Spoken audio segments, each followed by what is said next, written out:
kapılama kişi olasın.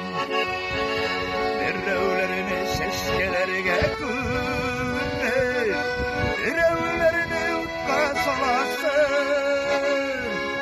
Bizgen hikmet giriyoruz mıyı, vakkamız var giriyor kıyılar. Sıkma irken sıkma yollarıma, andıysak da bu ikmiler.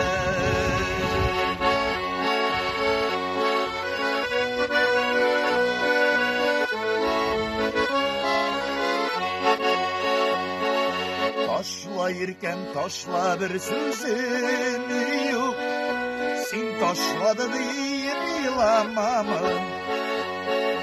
Yıllar öter belki uçraşırız, bu vakitte de uylamam. İsken hikmet giriyoruz mu?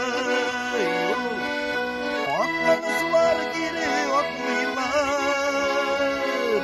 Sıkma irken sıkma yollarıma, anlayacak tarafı ikmiler.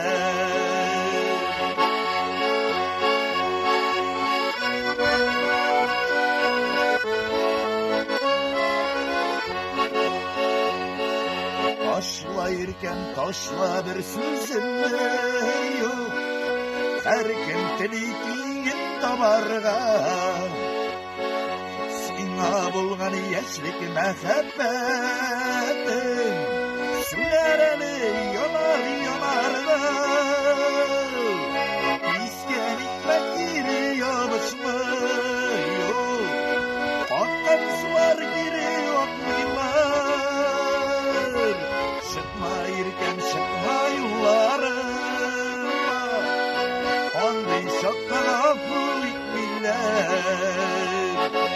Sıkma irken sıkma yollarıma, andıysak tarafı ikmiler.